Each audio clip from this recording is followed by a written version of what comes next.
Kevin Klein's favorite spot in Winnipeg is any hockey arena. His favorite app is the weather app. His first job was cutting grass. Favorite book? Anything on adversity and struggles. Happy place with his wife and grandkids. And Kevin Klein's theme song, I Won't Back Down by Tom Petty. We are in discussion with Kevin Klein. Welcome. Thank you very much for having me. So you obviously have been a counselor. Why do you want to be mayor? You know, I get that question every day of why. And really, I'm not ready to give up on Winnipeg. I believe that this is such a great city. It has been so great to me. We have wonderful things to be proud of here, our arts community, our destinations that we have. But we have some issues, and I'm not ready to give up on that. I have a vision of seeing a Winnipeg where, you know, we have bustling parks, where we have, you know, tourists coming here to see all the magnificent buildings that we've created with the polar bear exhibit, with the Human Rights Museum. I have this vision where people feel comfortable and the city is invigorated, it's engaged. We see some young people starting small and medium-sized businesses, because that's what will help sustain our city. That's what will help our city grow, is having that energy here in this city. We have to get over the challenges you referred to first, of course, to get there, or to continue down that path. So there was a Probe research poll that showed that most Winnipeggers, as you're aware, put homelessness and poverty reduction among their top issues in this particular election, along with crime and safety. On issues around homelessness and poverty, though, specifically, what would you do if you became mayor? It's a great question, and I come to this race with the experience of having been in a shelter myself. So it was a Salvation Army shelter where I've spent a couple of nights, you know, because of my history of our family and such. So I understand that feeling of despair, that nobody cares. So I would look at the problem like it is. We are in a crisis situation with those that are right now having to live on the street. And other other jurisdictions across the country, in British Columbia, Ontario, and in the East Coast, are pulling that lever with the federal government to call it a crisis and bring in accommodation trailers.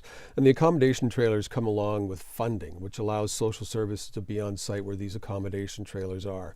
But they give that sense of belonging to people that don't have a key to their own place, because this is their own place. This is their address.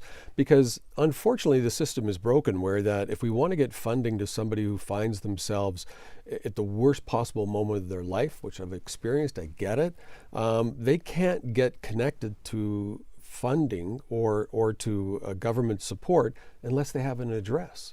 So we have to treat this as the crisis it is. Does that trailer model offer, as you are outlining, does that offer an address to people? It does. So you work with the federal government and the provincial, and the federal government's a big part of it. And the services are right there, but it gives them an address. So in talking with one community, we learned that within 90 days, several people had gotten connected to employment assistance. They've gotten connected to services to help them build their resume and get a job, and some of them were already put into affordable housing. You alluded to your own personal history. So you were briefly homeless as a young adult, just so people know a bit about you. Yeah. After your mother was murdered in a domestic violence incident. Yeah, she was. On issues about poverty. Specifically poverty, so not houselessness. What are your ideas around that if you become mayor?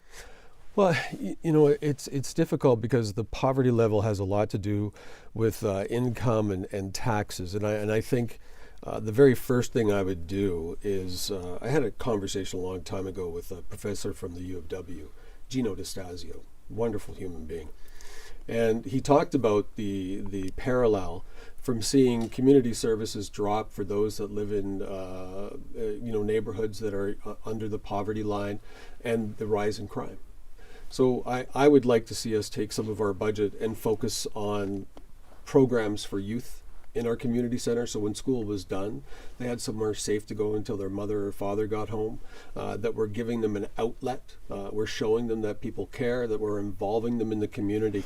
And then also taking a look at how the city charges for certain things, whether it's transit or community services through the programming that we offer, or hockey. We have to take a look at that and recognize that the community needs help. To a different sort of type of question now. What would you say is one of your personal qualities that you're working on to be a better leader? I think the personal qualities that I'm always working on is learning. I like to learn continuously, and that's from either sitting down with somebody with lived experience or reading a book about somebody's experiences or taking other courses. Took the course at the University of Alberta, Indigenous Canada. I look for those types of courses to grow my knowledge base so that I understand that the world is always changing and I have to keep up with it. So that's what I work on. You've promised to create the role of an Indigenous Economic Development Officer at the City of Winnipeg. How do you envision what that could mean for the city going forward? Why is that important to you? I think it's very important. We recently had a ceremony where we brought in Indigenous items into City Council, and one of the representatives talking said it very clearly. It's nice that we acknowledged the land, we had the land acknowledgement, but they want to be partners. Our Indigenous community wants to be a part of the economy, and creating economic Indigenous zones and having that officer, we can now connect our Indigenous entrepreneurs with funding through private business and through partnerships. And we're seeing that in other jurisdictions very successfully. What is Winnipeg, you somewhat answered this in the first question when you were talking about why you wanted to run for mayor, but what does Winnipeg actually look like in 5 or 10 years if you do become mayor? Even if you could describe one part of Winnipeg that would look improved or different. I would say that Winnipeg would be a safer city for everyone. And that means, and I mean by everyone. And I would say that we have a Winnipeg where we're addressing our homeless issue as a crisis and not as a political tool to get votes. We're actually addressing the problem, and we're putting action in, we're taking action as opposed to just words. We're actually taking the action. So I see a Winnipeg where the Forks is always busy, where downtown starts to have more events, where young people want to stay because they have an opportunity to grow. Just last, can we afford that?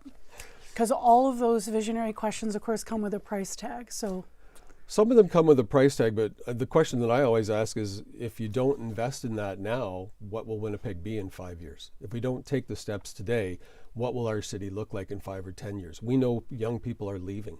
We have to turn the city around, and we have to take action. And I think that small investment will pay off in multiple levels in 5 years. And I believe that wholeheartedly. Kevin Klein, that's our time. Good luck on the 26th. Thank you very much.